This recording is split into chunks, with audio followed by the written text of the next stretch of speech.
スンナ派がイスラム共同体の合意を重視する理由。イントロダクション。イスラム教における最大宗派であるスンナ派。なぜ彼らはイスラム共同体の合意を重視するのでしょうか？今回は、その理由についてズンダモンと四国メタンの対話を通じて、詳しく見ていきましょう。預言者ムハンマドの遺言。ムハンマドさんって亡くなる前に何か言い残したのだ。ムハンマドは最後の遺言としてクルアーンとスンナに従うことの大切さを強調したの。具体的には、私はあなた方に2つのものを残す。それに従う限りあなた方は決して迷うことはない。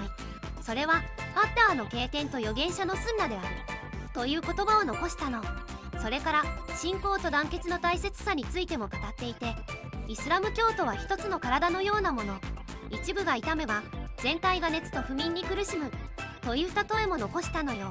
イスラム共同体の形成。イスラム教ってみんなでまとまってるイメージがあるのだ。その通りよ。イスラム教は世界中の信者が共有する強力なコミュニティ感を持っているの。例えば、全てのムスリムが同じ祈りを同じ言葉で唱えて同じ方向に向かって祈るの。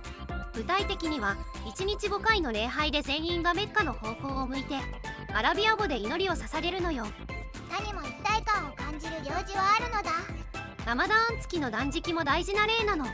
世界中のムスリムが同じ月の同時日に断食をすることで強い一体感が生まれているの。それからハッジでも世界中から集まった信者たちが同じ白装束を着て同じ儀式を行うことで強い絆が育まれるのよ。スンナ派の特徴。じゃあスンナ派はそういう団結をもっと大事にしてるってことなのだ。その通りよ。スンナ派は特にイジユマーを重視するの。これはムハンマドの私の共同体は決して誤りに合意することはないという言葉に基づいているの。法的判断や信仰の実践方法を決めるときに学者たちの合意を重視する傾向があるのよ。具体的にはどんな時に合意を重視するのだ。例えば、新しい社会問題に対するイスラム法の適用方法を決めるときね。今の医療技術や金融取引のクルアーンやスンナに直接的な言及がない問題についてイスラム法学者たちが議論を重ねて合意を形成していくの。これによって伝統を守りながらも今の社会に適応できる柔軟性を保っているのよ。現代における意義。今でもその考え方は大切にされてるのだ。そうね。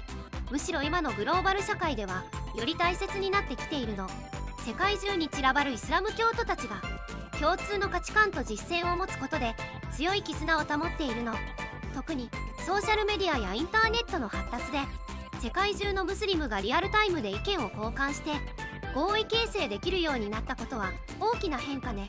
まとめ。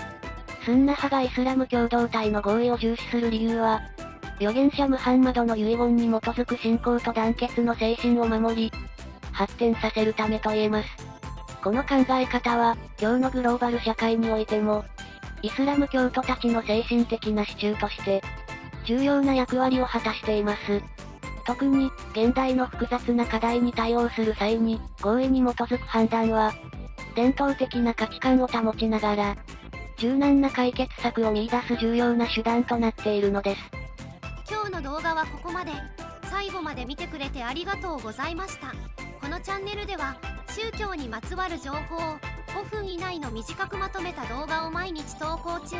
世界の宗教に興味があるならチャンネル登録や他の動画も見てみてね。